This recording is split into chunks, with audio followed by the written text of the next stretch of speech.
আসসালামু আলাইকুম। আজ আমি খুব সহজে কিভাবে আলুর দম রান্না করা যায় সেটা আমি আপনাদের সামনে শেয়ার করব। প্রথমে আমি আলুটা ভালোভাবে কেটে ধুয়ে নিয়েছি। এখন আমি রান্না করব। পরিমাণ মতো তেল দিয়ে দেব।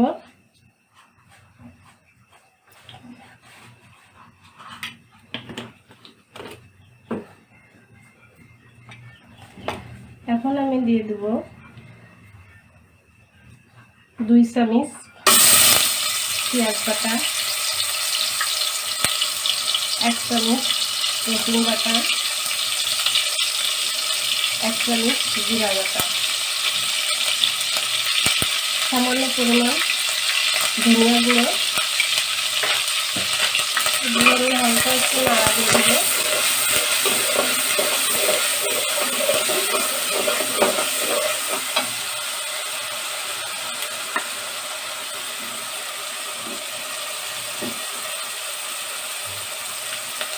হাফ চামচ পরিমাণ গরম মশলা গুঁড়ো,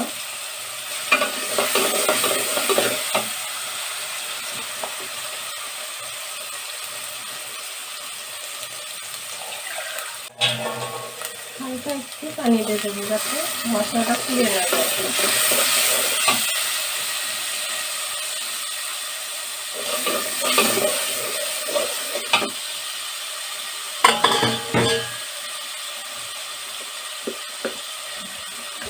এক চামচ পরিমাণ শুকনো মরিচের গুঁড়া,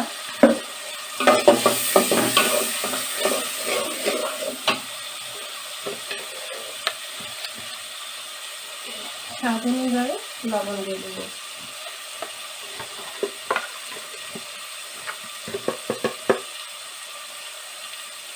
হলুদের গুঁড়া দিব। এখন একসাথে মশলাগুলো আমি 1-2 মিনিটের জন্য একটু কষিয়ে নেব।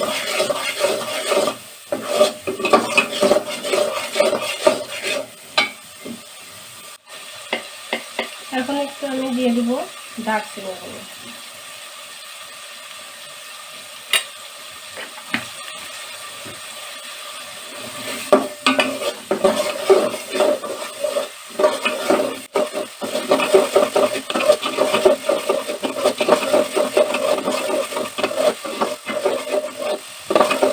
আমার মশলাটা কষানো হয়ে গেছে।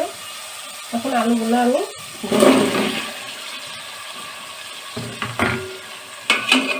আরো 2-3 মিনিটের জন্য একটু ভালোভাবে কষিয়ে নেব।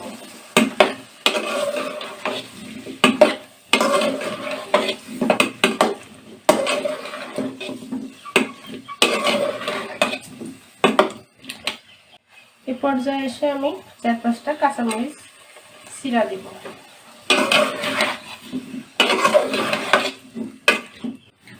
এখন এটা আমি একটু ঢেকে দিব।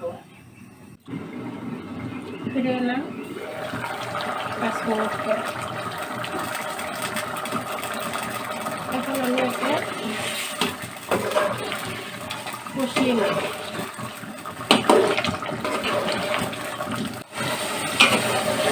এখন একটু আমি 1-2 মিনিট কষিয়ে নেব।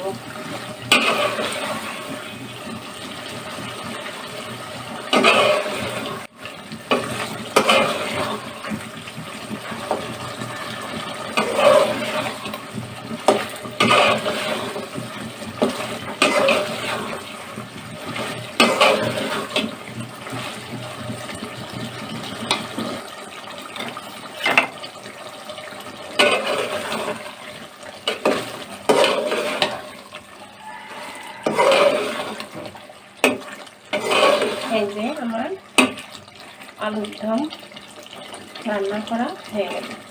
এভাবে খুব সহজে সকালে নাস্তার টেবিলে রুটি বা পরোটার সঙ্গে